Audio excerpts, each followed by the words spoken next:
여러분, 혹시 지금 태국과 캄보디아에서 무슨 일이 벌어지고 있는지 아십니까? 바로 이 순간에도 국경에서 포성이 울리고 있습니다. 75만 명이 집을 떠나 피난길에 올랐습니다. 민간인 사상자가 매일 늘어나고 있습니다. 그런데 이 전쟁을 취재하던 CNN 군사 전문 기자가 한 가지 이상한 점을 발견했습니다. 태국군의 공습 영상을 분석하다가 깜짝 놀랐습니다. 이건 한국 무기잖아요? 태국 F-16 전투기에 장착된 정밀 유도 폭탄 Made in Korea. 영국 군사 전문지 제인스는 이렇게 보도했습니다.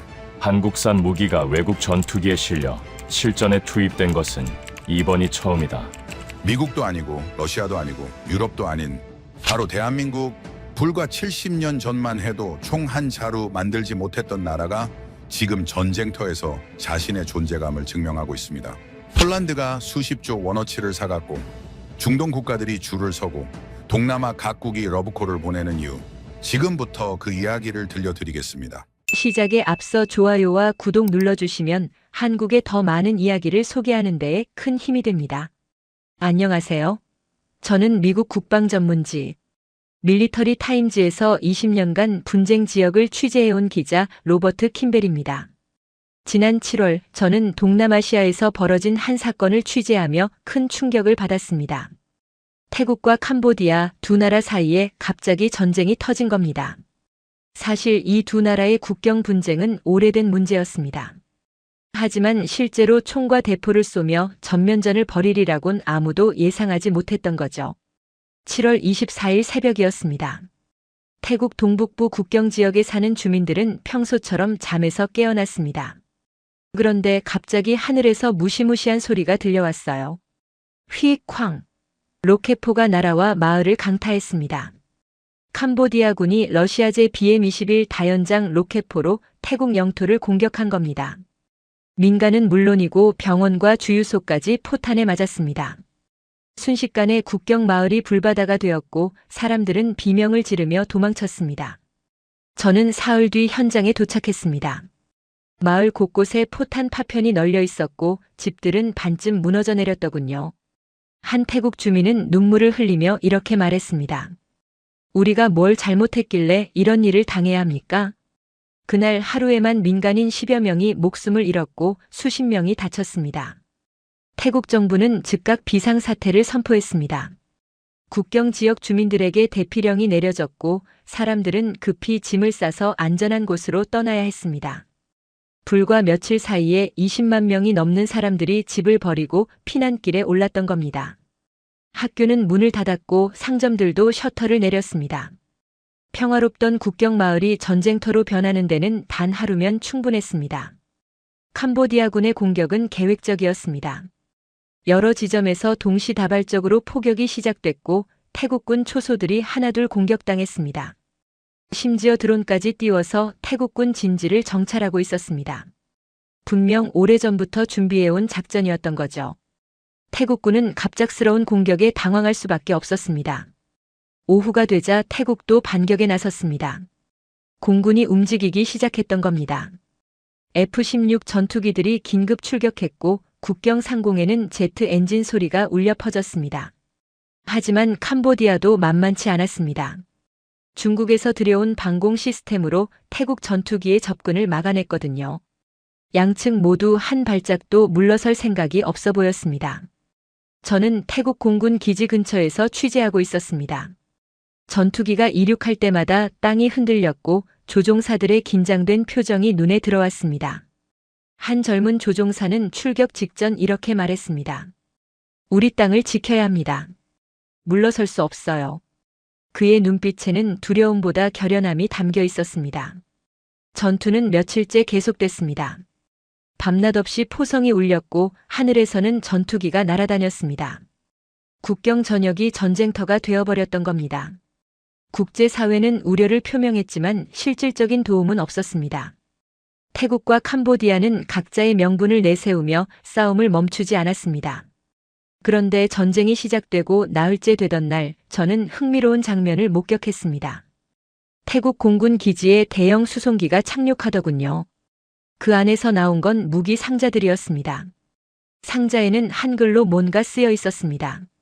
저는 한국어를 읽을 줄 몰랐지만 주변 사람들이 한국에서 왔다고 수군거리는 소리를 들을 수 있었습니다. 그때만 해도 저는 별로 신경 쓰지 않았습니다.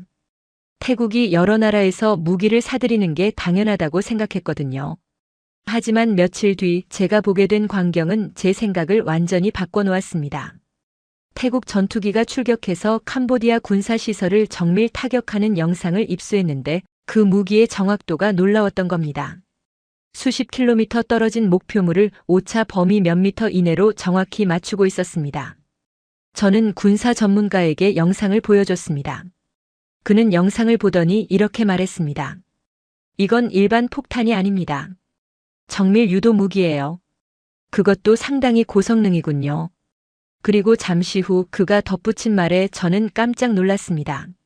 이거 한국제 아닙니까? 한국.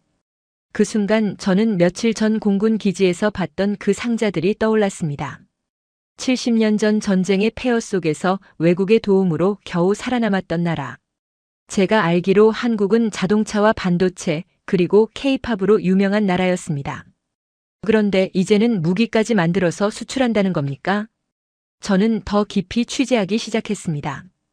그리고 알게 된 사실은 제 예상을 훨씬 뛰어넘었습니다.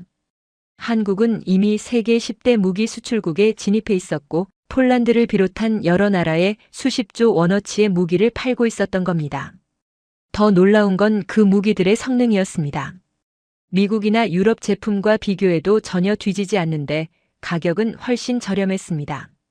태국이 한국 무기를 선택한 이유가 바로 거기에 있었습니다. 전쟁은 이미 시작됐고 당장 쓸 수 있는 강력한 무기가 필요했던 겁니다. 미국이나 유럽 무기는 성능은 좋지만 가격이 비쌌고 납품까지 몇 년씩 걸렸습니다. 하지만 한국은 달랐습니다. 합리적인 가격에 빠른 납품, 그리고 검증된 성능까지. 전쟁 중인 나라에게는 완벽한 선택이었던 거죠. 저는 그날 밤 호텔 방에서 한국에 대해 조사했습니다. 1950년대 전쟁으로 모든 게 파괴됐던 나라. 외국의 원조로 겨우 먹고 살았던 나라. 그 나라가 이제는 세계가 인정하는 기술 강국이 되어 있었습니다. 불가능해 보였던 일을 해낸 겁니다. 다음 날 아침 저는 다시 전선으로 향했습니다. 국경 지역에서는 여전히 전투가 계속되고 있었습니다. 하지만 제 머릿속에는 한 가지 생각뿐이었습니다. 한국이라는 나라 정말 대단하구나. 그리고 이 전쟁이 끝나면 꼭 한국에 가서 직접 취재해야겠다고 다짐했습니다. 어떻게 이런 기적 같은 일이 가능했는지 알고 싶었거든요. 전쟁이 터진 뒤 저는 왜 이런 일이 벌어졌는지 알아보기 시작했습니다. 태국과 캄보디아, 이 두 나라의 갈등은 어제 오늘 일이 아니었거든요. 뿌리를 거슬러 올라가면 무려 100년도 넘는 역사가 나왔습니다. 문제의 시작은 프랑스였습니다. 19세기 말 프랑스는 인도차이나 반도를 식민지로 삼았습니다. 캄보디아가 그 식민지에 포함됐지요. 프랑스 관리들은 지도를 그리며 국경선을 정했는데 그게 제멋대로였습니다.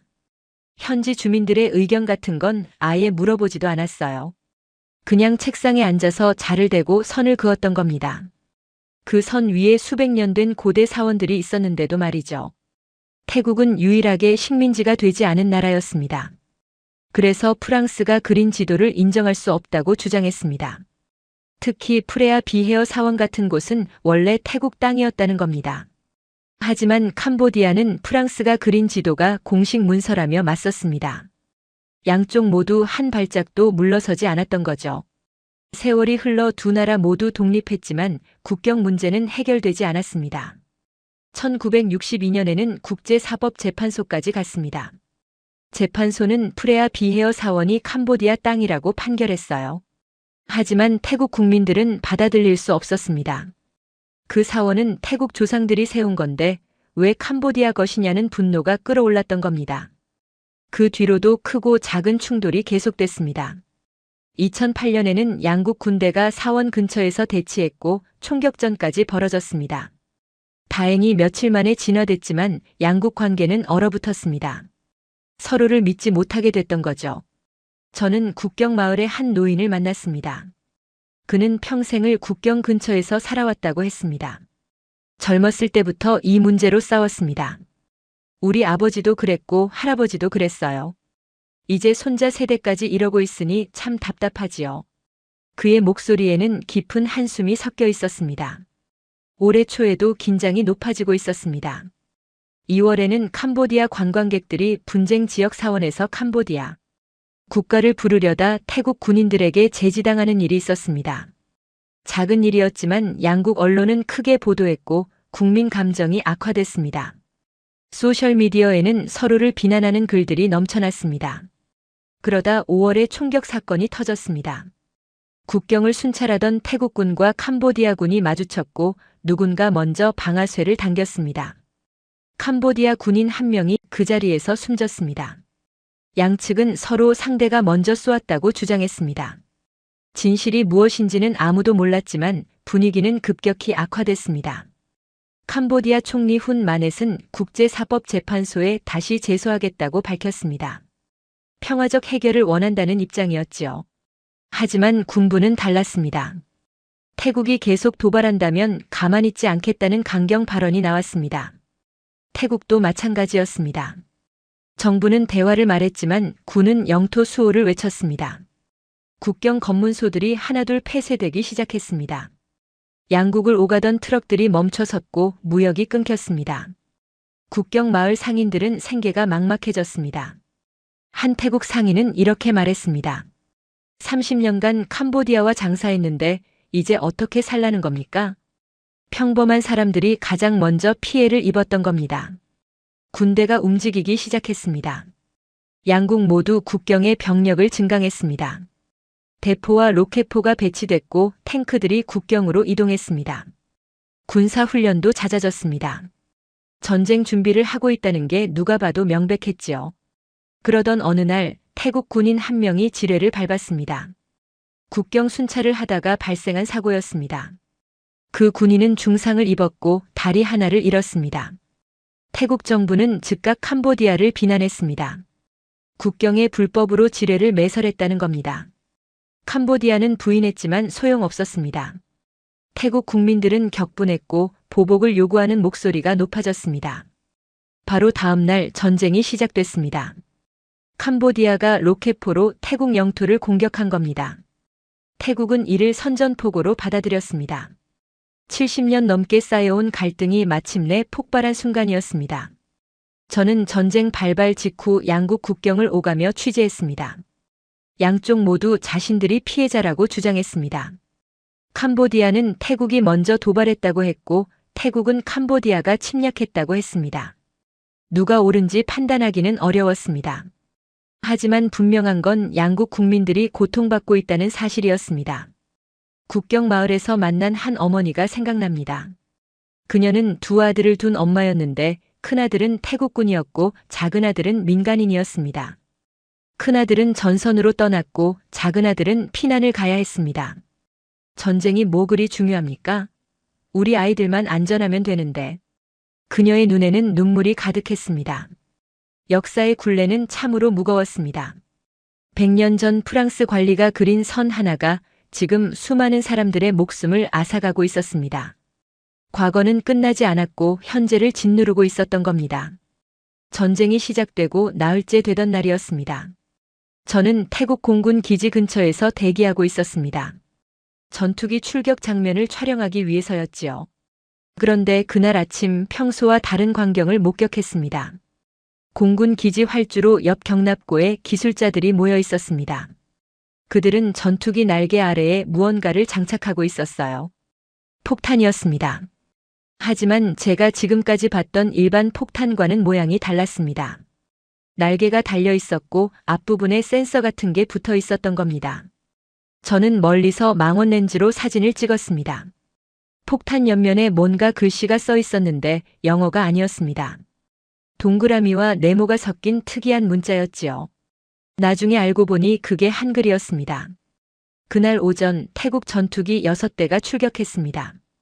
제트 엔진 소리가 하늘을 갈랐고 전투기들은 순식간에 시야에서 사라졌습니다. 저는 기지에서 대기하며 결과를 기다렸습니다. 작전이 끝나면 군 대변인이 브리핑을 해주기로 되어 있었거든요. 2시간쯤 지났을까요? 전투기들이 돌아왔습니다. 날개 아래 폭탄은 사라져 있었습니다. 조종사들이 내리더니 서로 엄지를 치켜 세웠습니다. 성공적인 임무였던 모양이었습니다. 오후 브리핑 시간이 됐습니다. 군 대변인은 캄보디아 군사시설 2곳을 정밀 타격했다고 발표했습니다. 로켓포 진지와 탄약 저장소였다고 했지요. 그리고 화면에 영상을 띄웠습니다. 드론이 촬영한 공습 장면이었습니다. 영상 속에서 폭탄이 떨어지고 있었습니다. 그런데 놀라운 점은 그 정확도였습니다.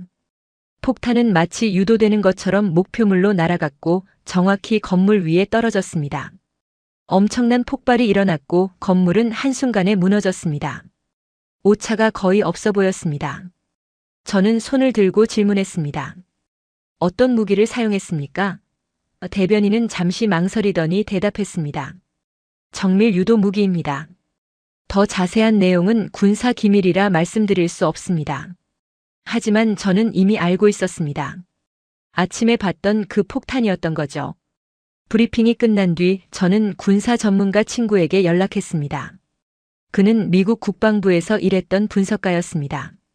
제가 찍은 사진을 보내주니 곧바로 답이 왔습니다. 이거 한국산 무기네요. KGPS 유도폭탄이라고 합니다. 한국산이라는 말에 저는 깜짝 놀랐습니다. 한국이 이런 첨단 무기를 만든다는 걸 전혀 몰랐거든요. 제 머릿속에 한국은 자동차와 스마트폰을 만드는 나라였습니다. 무기는 미국이나 러시아, 유럽 국가들이 만드는 줄만 알았던 겁니다. 친구는 계속 설명했습니다. 한국은 2013년부터 이 무기를 자국 공군에 배치했습니다. 일반 폭탄에 유도 장치를 달아서 정밀 타격이 가능하도록 만든 거죠. 가격은 미국 제품의 3분의 1 수준인데 성능은 거의 비슷합니다. 그는 한국 무기 산업이 최근 몇 년 사이 엄청나게 발전했다고 덧붙였습니다. 저는 더 자세히 알아보기로 했습니다. 인터넷을 뒤지고 자료를 찾아보니 놀라운 사실들이 나왔습니다. 태국은 2년 전 한국에서 이 유도폭탄 20발을 구매했습니다. 당시만 해도 실전에 쓸 일이 있을 거라곤 아무도 생각하지 못했을 겁니다. 그저 만약의 사태에 대비한 구매였겠지요. 그런데 전쟁이 터지면서 상황이 달라졌습니다.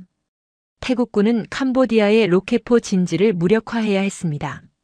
일반 폭탄으로는 정확도가 떨어졌고 민간인 피해 위험도 있었습니다. 그래서 한국산 유도폭탄을 투입한 겁니다. 결과는 대성공이었습니다. 20발 모두 목표물을 정확히 타격했습니다. 오폭은 단 한 건도 없었습니다. 캄보디아군의 로켓포 진지는 무력화됐고 태국 민간인에 대한 공격도 줄어들었습니다. 한국 무기가 실전에서 그 가치를 증명한 순간이었던 겁니다. 저는 이 사실을 기사로 썼습니다. 한국산 정밀 유도폭탄, 태국 캄보디아 전쟁에서 첫 실전 사용이라는 제목이었습니다. 기사는 곧 전 세계로 퍼져나갔습니다. 외국 군대가 한국산 항공 무기를 실전에 사용한 것은 이번이 처음이었거든요. 군사 전문가들이 주목하기 시작했습니다. 한미국 분석가는 이렇게 평가했습니다. 한국 무기 산업이 이제 세계 수준에 올라섰다는 증거입니다. 실전 검증이라는 가장 중요한 시험을 통과한 겁니다. 유럽의 한방산 전문지도 특집 기사를 냈습니다. 저는 한국 대사관에도 연락을 취했습니다. 대사관 측은 조심스러운 반응을 보였습니다. 무기 수출은 정부 간 합의에 따른 정상적인 거래였습니다. 전쟁에 개입할 의도는 전혀 없습니다. 외교적 부담을 의식하는 모습이었지요. 하지만 사실은 명확했습니다. 한국이 만든 무기가 실제 전쟁터에서 위력을 발휘했다는 겁니다. 그것도 미국이나 유럽 무기에 전혀 뒤지지 않는 성능으로 말이죠. 70년 전 외국 무기에 의존했던 나라가 이제는 자국 무기를 수출하는 나라가 됐습니다. 저는 그날 밤 호텔 방에서 한국에 대해 더 조사했습니다.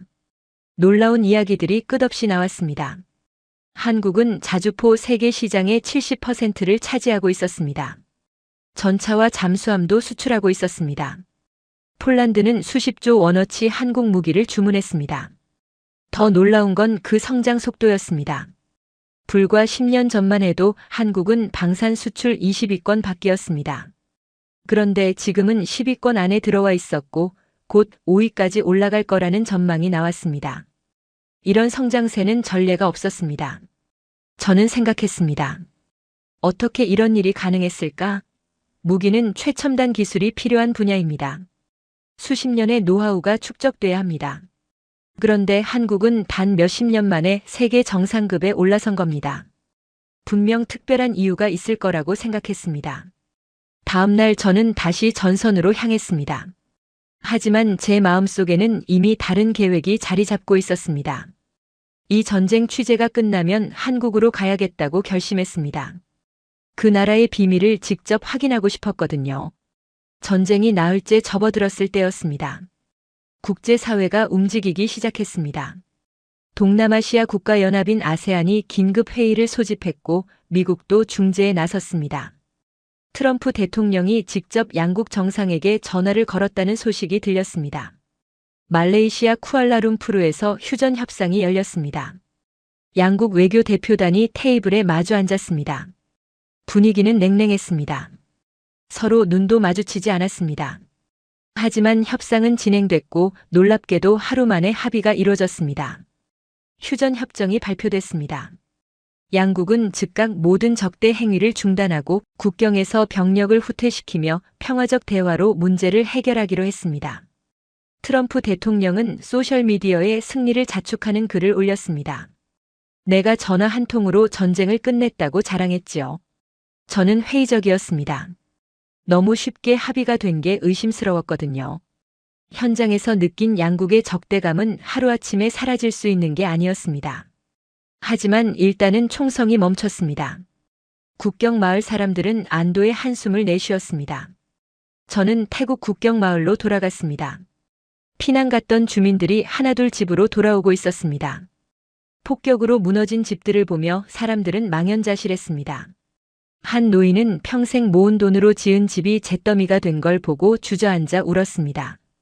하지만 평화는 오래가지 못했습니다. 협정문의 잉크가 마르기도 전에 양측은 서로를 비난하기 시작했습니다. 태국은 캄보디아가 국경에서 병력을 철수하지 않았다고 주장했습니다. 캄보디아는 태국이 먼저 약속을 어겼다고 맞받았습니다. 그해 가을이 되자 긴장이 다시 고조됐습니다. 양국 군대는 여전히 국경에 주둔하고 있었습니다. 대포는 그대로 배치돼 있었고 군인들은 경계 태세를 늦추지 않았습니다. 휴전이라고 하기엔 너무나 불안한 상태였지요.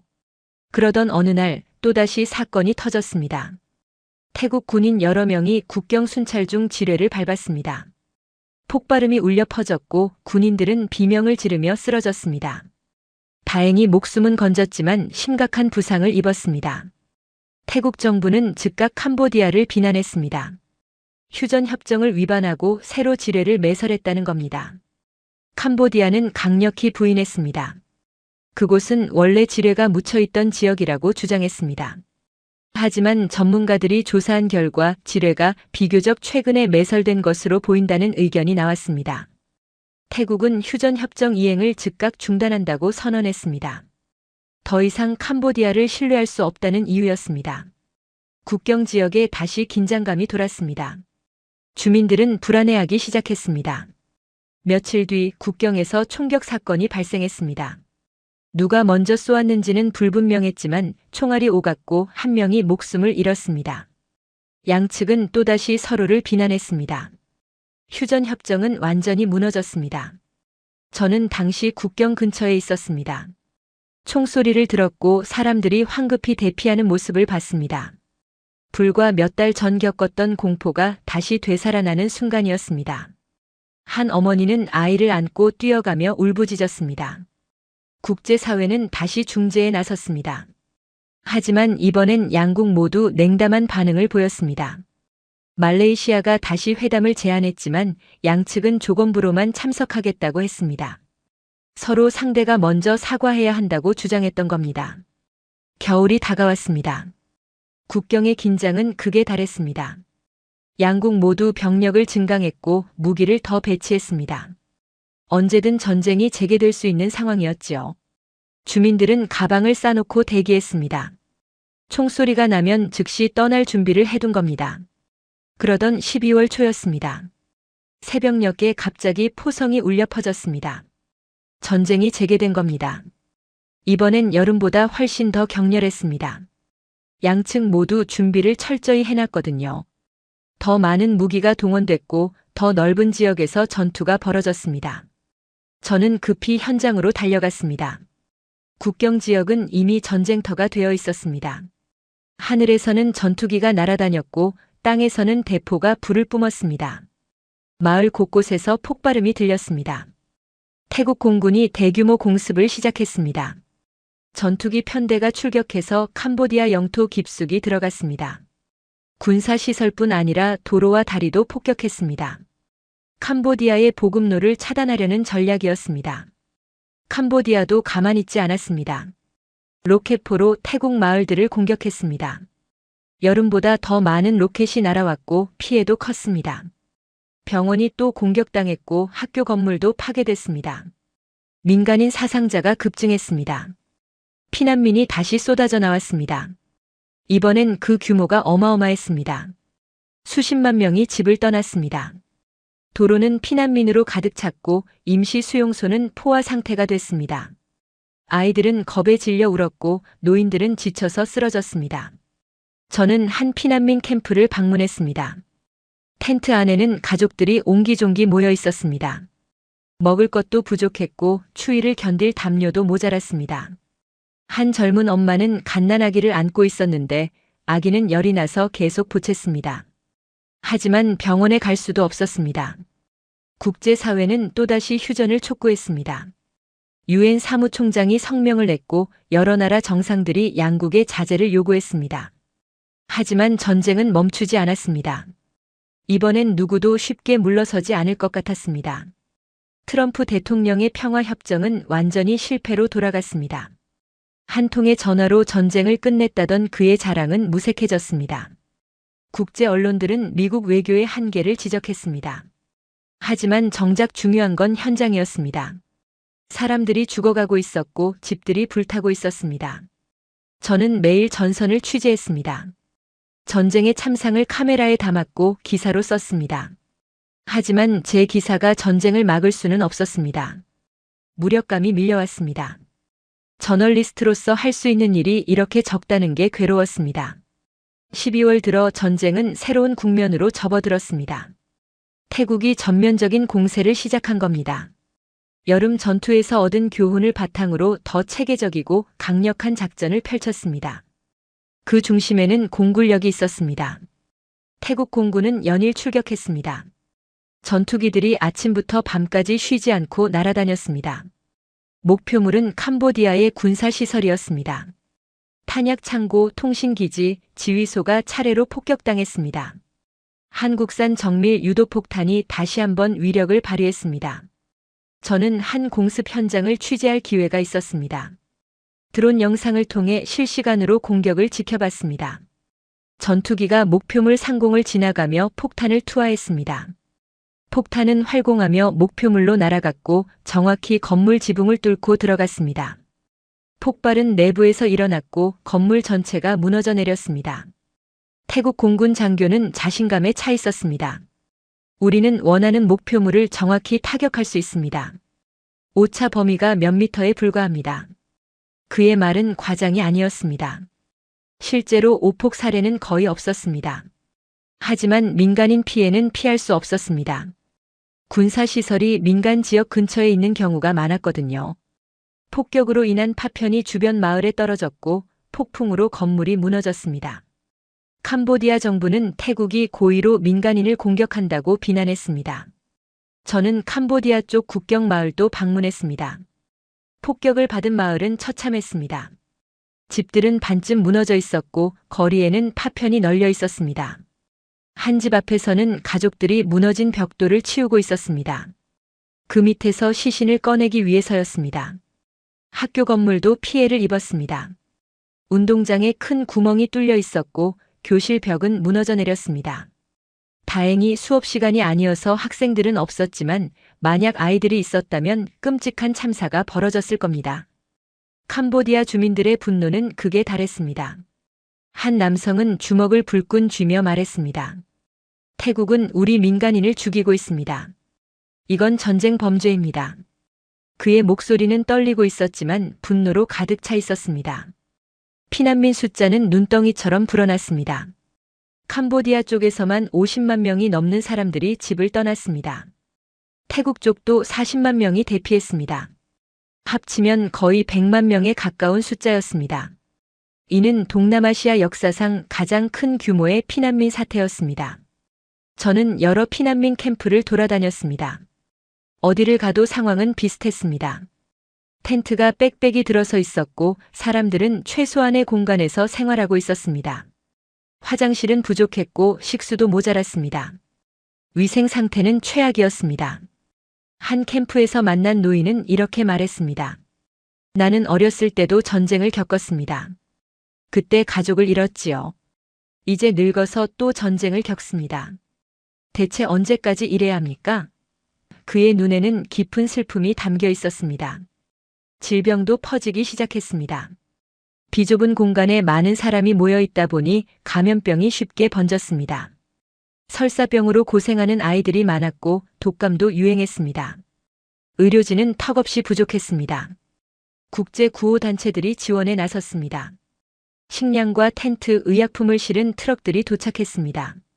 하지만 필요한 양에 비하면 턱없이 부족했습니다. 구호 물품을 받기 위해 사람들은 긴 줄을 섰고 때로는 싸움이 벌어지기도 했습니다. 전선에서는 전투가 계속됐습니다. 태국군은 공중 우세를 바탕으로 지상에서도 진격을 시작했습니다. 국경 지역의 여러 고지를 점령했고 캄보디아 영토 일부를 장악했습니다. 캄보디아군은 밀리고 있었습니다. 캄보디아는 중국의 지원을 요청했습니다. 무기와 탄약이 더 필요하다고 호소했습니다. 중국은 일부 지원했지만 한계가 있었습니다. 노골적으로 개입하기엔 국제사회의 눈치가 보였던 겁니다. 태국 해군도 작전에 투입됐습니다. 국경이 바다와 맞닿은 지역에서 해상 봉쇄를 시작했습니다. 캄보디아로 들어가는 물자를 차단하기 위해서였습니다. 군함들이 해안을 순찰했고 수상한 선박은 모두 검문을 받았습니다. 한 해전도 벌어졌습니다. 캄보디아 해군 초계정이 태국 군함에 발포했고 태국 측도 응사했습니다. 짧은 교전이었지만 캄보디아 초계정은 큰 피해를 입었습니다. 태국 해군의 화력이 압도적이었던 겁니다. 밤에도 전투는 멈추지 않았습니다. 양측 모두 야간 작전 능력을 갖추고 있었습니다. 열화상 장비로 적을 탐지하고 야간 투시경을 착용한 군인들이 움직였습니다. 어둠 속에서 총성과 폭발음이 끊이지 않았습니다. 저는 태국 군부대와 함께 최전선 근처까지 갔습니다. 참호 속 군인들의 얼굴은 피곤에 절어 있었습니다. 며칠째 제대로 잠을 자지 못했다고 했습니다. 적의 공격이 언제 올지 몰라서 항상 경계 태세를 유지해야 했던 겁니다. 한 젊은 병사는 고향에 있는 가족 사진을 보여줬습니다. 빨리 전쟁이 끝나고 집에 가고 싶습니다. 그의 목소리는 떨렸습니다. 겨우 20살이 넘은 나이였습니다. 전쟁터에 있기엔 너무 어렸습니다. 포탄이 날아오는 소리가 들렸습니다. 군인들은 재빨리 참호 속으로 몸을 숨겼습니다. 폭발음이 울려 퍼졌고 흙먼지가 일었습니다. 포탄은 100m쯤 떨어진 곳에 떨어졌습니다. 조금만 더 가까웠다면 큰일 날 뻔했습니다. 저는 전쟁의 무게를 온몸으로 느꼈습니다. 뉴스로만 보던 전쟁이 아니었습니다. 실제로 사람들이 죽고 다치고 고통받고 있었습니다. 저널리스트로서 이 모든 걸 기록해야 한다는 책임감이 무겁게 다가왔습니다. 전쟁이 재개된 지 2주가 지났을 때였습니다. 전선의 지도가 눈에 띄게 변하기 시작했습니다. 태국이 점령한 지역이 점점 늘어났고 캄보디아군은 계속 밀려났습니다. 전문가들은 태국의 압도적 우세를 인정했습니다. 가장 큰 이유는 공군력의 차이였습니다. 태국 공군은 현대화된 전투기와 정밀 무기를 갖추고 있었습니다. 반면 캄보디아 공군은 노후한 장비에 의존하고 있었습니다. 하늘을 장악한 쪽이 전쟁을 지배한다는 군사 원칙이 그대로 적용됐던 겁니다. 저는 캄보디아 측 상황을 알아보기 위해 국경을 넘었습니다. 위험했지만 취재를 위해서는 어쩔 수 없었습니다. 캄보디아 군부대 근처에 도착했을 때 그곳 분위기는 암울했습니다. 한 캄보디아 지휘관과 이야기를 나눴습니다. 그는 숨기려 했지만 좌절감이 역력했습니다. 우리는 최선을 다하고 있습니다. 하지만 상대의 화력이 너무 강합니다. 그의 말에는 힘이 없었습니다. 보급 문제가 심각했습니다. 태국 공군이 보급로를 집중적으로 공격하면서 캄보디아군은 탄약과 식량을 제대로 받지 못하고 있었습니다. 트럭 행렬이 폭격당하는 일이 잦았고 운전병들은 두려움에 떨었습니다. 한 보급 창고를 방문했을 때 그 심각성을 실감했습니다. 창고는 거의 비어 있었습니다. 관리자는 고개를 저었습니다. 보름 전만 해도 가득 차 있었습니다. 하지만 폭격으로 절반이 날아갔고 새 물자는 오지 않습니다. 전선의 군인들이 굶주리고 있다는 말도 덧붙였습니다. 통신망도 마비 상태였습니다. 태국군이 캄보디아의 통신 기지를 계속 공격했거든요. 한국산 유도폭탄이 통신탑을 정확히 파괴했습니다. 그 결과 전선과 후방의 연락이 끊겼습니다. 지휘관들은 부대 상황을 제대로 파악할 수 없었습니다. 한 전선 부대는 며칠간 고립됐습니다. 무전도 안 되고 보급도 끊겼습니다. 주변이 적에게 포위됐다는 사실도 나중에야 알았습니다. 결국 그 부대는 항복할 수밖에 없었습니다. 수십 명의 군인이 포로가 됐습니다. 사기도 크게 떨어졌습니다. 계속되는 패배에 병사들은 의욕을 잃었습니다. 탈영하는 군인도 나타나기 시작했습니다. 밤을 틈타 부대를 이탈해서 집으로 도망가는 겁니다. 지휘관들이 막으려 했지만 완전히 통제할 수는 없었습니다. 저는 한 탈영병을 만났습니다. 그는 두려움에 떨고 있었습니다. 더 이상 싸울 수 없었습니다. 우리 부대 절반이 죽거나 다쳤어요. 나도 살고 싶었습니다. 그의 눈에는 죄책감과 안도감이 뒤섞여 있었습니다. 반면 태국군의 사기는 높았습니다. 승리가 계속되면서 자신감이 넘쳤습니다. 병사들은 임무를 완수하고 돌아와서는 동료들과 기뻐했습니다. 지휘관들도 만족스러워했습니다. 저는 태국군이 점령한 지역을 방문했습니다. 캄보디아 초소였던 곳인데 이제는 태국 국기가 휘날리고 있었습니다. 태국 군인들은 진지를 보강하고 있었습니다. 이곳을 다시는 빼앗기지 않겠다는 의지가 보였습니다. 한 태국 장교는 자신감에 차서 말했습니다. 우리는 계속 전진할 겁니다. 적이 더 이상 저항하지 못할 때까지 밀어붙일 것입니다. 그의 말에는 망설임이 없었습니다. 하지만 승리에도 대가가 있었습니다. 태국군 역시 사상자가 발생하고 있었습니다. 캄보디아군의 저항이 약해졌다고는 해도 완전히 무너진 건 아니었거든요. 곳곳에서 치열한 전투가 벌어졌고 양측 모두 피를 흘렸습니다. 한 태국 야전 병원을 방문했습니다. 부상병들이 침대에 누워 있었습니다. 어떤 이는 다리를 잃었고 어떤 이는 팔에 붕대를 감고 있었습니다. 의료진은 쉴 틈 없이 움직였습니다. 수술실에서는 긴급 수술이 진행 중이었습니다. 한 젊은 병사는 천장을 멍하니 바라보고 있었습니다. 저는 그에게 괜찮냐고 물었습니다. 그는 고개를 끄덕였지만 눈물이 흘러내렸습니다. 제 전우가 제 눈앞에서 죽었습니다. 제가 살아남은 게 미안합니다. 전쟁이 남긴 상처는 몸뿐만이 아니었습니다. 캄보디아 지도부는 긴급 회의를 열었습니다. 전황이 불리하다는 보고가 계속 올라왔습니다. 일부는 협상을 주장했지만 다른 이들은 끝까지 싸워야 한다고 맞섰습니다. 의견이 갈렸고 명확한 방향을 정하지 못했습니다. 중국에 다시 지원을 요청했습니다. 이번에는 더 절박했습니다. 무기뿐 아니라 군사 고문단까지 보내달라고 했습니다. 하지만 중국은 신중했습니다. 직접적인 개입은 국제 문제를 일으킬 수 있었습니다. 제한적인 지원만 약속했을 뿐입니다. 국제사회는 여전히 중재를 시도했습니다. 유엔 특사가 양국을 방문했습니다. 휴전을 호소했지만 양측 모두 귀를 기울이지 않았습니다. 태국은 이기고 있었고 캄보디아는 지고 있다는 걸 인정하고 싶지 않았습니다. 저는 매일 전선을 오가며 취재했습니다. 한쪽에서는 승리의 환호를, 다른 쪽에서는 패배의 절규를 들었습니다. 하지만 양쪽 모두 고통받고 있다는 사실은 같았습니다. 전쟁에는 진정한 승자가 없다는 걸 다시 한번 깨달았습니다. 며칠 뒤 태국군은 또 하나의 중요한 거점을 점령했습니다. 전략적 요충지였던 고지였습니다. 캄보디아군은 밤새 반격을 시도했지만 실패했습니다. 태국의 우세는 더욱 확고해졌습니다.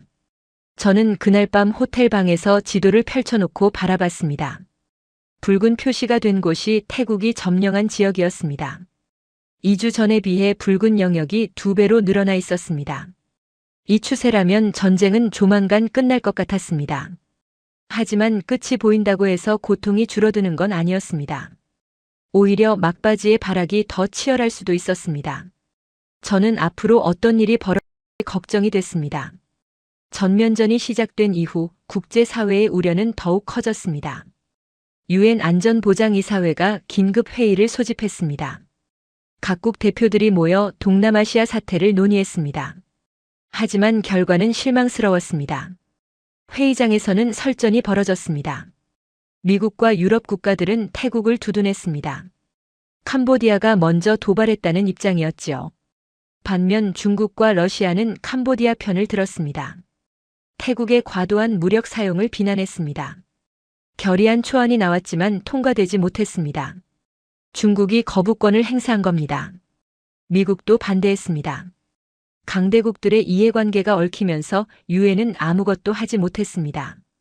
또다시 유엔의 무력함이 드러난 순간이었습니다.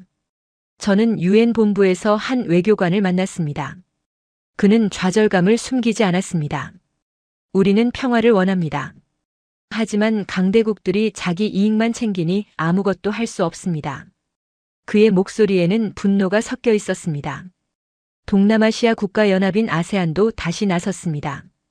말레이시아가 주도해서 특별회의를 열었습니다. 태국과 캄보디아 외교장관이 참석했습니다. 다른 회원국들이 중재를 시도했지만 양국은 평행선을 달렸습니다.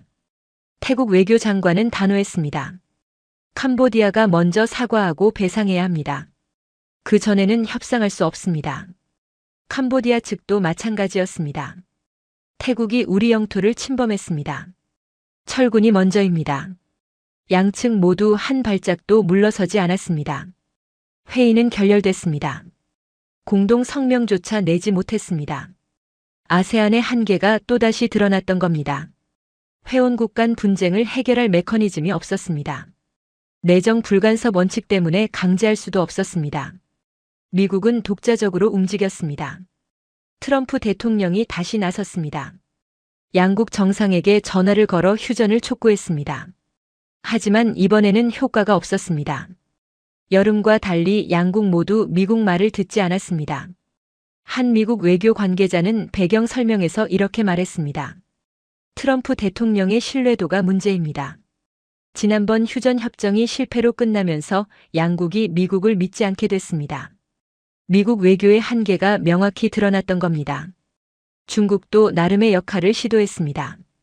캄보디아에 대한 영향력을 활용해서 협상 테이블로 나오라고 압박했습니다. 하지만 캄보디아는 쉽게 응하지 않았습니다. 중국도 너무 노골적으로 개입하면 국제 여론이 악화될 수 있어서 조심스러웠습니다. 유럽연합도 성명을 냈습니다. 인도적 위기를 우려하며 즉각 휴전을 요구했습니다. 하지만 동남아시아에서 유럽의 영향력은 제한적이었습니다. 성명은 그저 종이 위의 글자에 불과했습니다. 인권단체들이 목소리를 높였습니다. 국제 엠네스티와 휴먼 라이츠 워치가 공동 보고서를 냈습니다. 양국 모두 전쟁 범죄를 저질렀다고 비난했습니다. 민간인 지역 공격, 무차별 폭격, 지뢰 사용 등이 문제로 지적됐습니다. 저는 그 보고서 작성에 참여한 활동가를 만났습니다. 그녀는 현장 조사를 통해 증거를 수집했다고 했습니다. 끔찍한 장면들을 많이 봤습니다. 민간인이 표적이 되고 있어요. 누군가는 책임을 져야 합니다. 그녀의 얼굴에는 피로가 역력했지만 눈빛은 단호했습니다. 국제형사재판소 검사실도 조사를 시작했다고 발표했습니다. 전쟁 범죄 혐의로 관련자들을 기소할 수 있다는 입장이었습니다. 하지만 태국도 캄보디아도 국제형사재판소 회원국이 아니었습니다. 실질적인 처벌은 어려울 것 같았습니다. 구호단체들은 현장에서 분투했습니다. 국경 없는 의사회가 임시병원을 세웠습니다. 적십자사는 식량과 의약품을 나눠줬습니다. 유니세프는 어린이들을 위한 프로그램을 운영했습니다. 하지만 필요한 것에 비하면 턱없이 부족했습니다. 저는 구호 활동 현장을 취재했습니다. 한 의사는 하루에 수십 명의 환자를 봤습니다. 쉴 틈이 없었습니다. 환자는 계속 오는데 물자는 부족합니다. 어떤 환자를 먼저 치료할지 선택해야 하는 게 가장 괴롭습니다. 그의 하얀 가운은 피로 얼룩져 있었습니다. 종교 지도자들도 평화를 호소했습니다. 불교 승려들이 국경에서 기도회를 열었습니다. 수백 명의 승려가 모여 평화를 위해 연부를 외웠습니다. 하지만 몇 킬로미터 떨어진 곳에서는 여전히 포성이 울렸습니다. 민간인들의 평화운동도 일어났습니다. 양국의 시민단체들이 연대했습니다. 소셜미디어에서 해시태그 캠페인을 벌였습니다. 거리에서 촛불 집회를 열었습니다. 전쟁을 멈춰라는 구호를 외쳤습니다. 하지만 정부는 움직이지 않았습니다. 오히려 반전운동을 탄압했습니다. 태국에서는 시위 주동자들이 체포됐습니다. 캄보디아에서도 비슷한 일이 벌어졌습니다. 비판적인 언론인들이 감시를 받았습니다. 저도 위협을 받았습니다. 익명의 전화가 걸려왔습니다. 당신 기사가 우리나라에 불리합니다. 조심하는 게 좋을 겁니다. 누가 걸었는지는 몰랐지만 분명 정부 쪽이었을 겁니다. 하지만 저는 취재를 멈추지 않았습니다. 주변 국가들도 불안해했습니다. 라오스와 베트남은 국경 경비를 강화했습니다. 혹시라도 전쟁이 확대될까봐 걱정했던 겁니다. 영내 전체가 긴장 상태에 빠졌습니다. 경제적 타격도 컸습니다. 태국과 캄보디아의 무역이 완전히 끊겼습니다. 양국을 오가던 관광객도 사라졌습니다. 투자자들은 동남아시아를 떠났습니다. 지역 경제 전체가 침체에 빠졌습니다. 한 경제 전문가는 이렇게 분석했습니다. 이 전쟁으로 양국이 입는 경제적 손실은 수십조 원에 달할 겁니다. 그걸로 얼마나 많은 학교와 병원을 지을 수 있었을까요? 전쟁의 기회비용은 천문학적이었습니다. 저는 매일 기사를 썼습니다. 전쟁의 참상을 세계에 알렸습니다. 하지만 기사를 쓸수록 무력감이 커졌습니다. 제 기사가 아무것도 바꾸지 못하는 것 같았습니다. 사람들은 읽고 안타까워하지만 전쟁은 계속됐습니다. 어느 날 밤 저는 호텔 방에 혼자 앉아 있었습니다. 창밖으로 멀리 국경 쪽에서 불빛이 보였습니다. 폭격이었습니다. 저는 무력하게 그걸 바라봤습니다. 국제사회의 모든 노력이 실패로 돌아가는 걸 보면서 인간의 이성이 얼마나 무력한지 깨달았습니다. 전쟁이 계속되는 동안 저는 한 가지 흥미로운 현상을 발견했습니다. 세계 방산업계가 태국 캄보디아 전쟁을 주목하고 있었던 겁니다. 특히 한국 무기의 실전 사용 사례가 큰 관심을 끌었습니다. 여름 전투에서 한국산 KGPS 유도폭탄이 사용됐다는 소식이 퍼지자 반응이 즉각적이었습니다. 군사 전문지들이 특집 기사를 냈고 방산업계 관계자들은 상세한 데이터를 요구했습니다. 실전 검증이라는 것만큼 강력한 홍보는 없었거든요. 저는 한 국제방산 컨퍼런스에 참석했습니다. 싱가포르에서 열린 행사였는데 각국 국방부 관계자들과 방산업체 대표들이 모였습니다. 복도에서 우연히 들은 대화가 인상적이었습니다. 필리핀 군 장성으로 보이는 사람이 동료에게 말하고 있었습니다. 태국이 쓴 그 한국 폭탄 말이야. 명중률이 거의 완벽하더군. 우리도 검토해봐야 할 것 같아. 상대방도 고개를 끄덕였습니다. 가격도 합리적이라던데. 미국 것보다 훨씬 싸다고 들었어. 한국 방산업체 부스에는 사람들이 끊이지 않았습니다. 각국 대표들이 브로슈어를 들고 질문을 쏟아냈습니다. 한 한국 업체 관계자는 거의 쉬지 못하고 설명에 매달려 있었습니다. 전쟁 전에는 이 정도가 아니었습니다. 실전 데이터가 공개되면서 완전히 달라졌어요. 저는 그 기회에 한국 방산의 역사를 깊이 파고들었습니다. 70년 전 한국 전쟁 당시로 거슬러 올라갔습니다. 당시 한국은 총 한 자루 제대로 만들지 못했습니다. 전쟁 내내 미국 무기에 의존했습니다. 탱크도 비행기도 심지어 총알까지 모두 원조품이었습니다. 1970년대 들어 변화가 시작됐습니다. 자주 국방이라는 구호 아래 무기 개발에 나섰습니다. 처음에는 외국 기술을 따라하는 수준이었습니다. 실패도 많았습니다. 하지만 포기하지 않았습니다. 1980년대에는 기본 무기들을 생산할 수 있게 됐습니다. 소총과 장갑차가 국산화됐습니다. 품질은 아직 떨어졌지만 자체 생산한다는 것 자체가 의미 있었습니다. 기술자들이 늘어났고 경험이 쌓였습니다. 1990년대가 전환점이었습니다.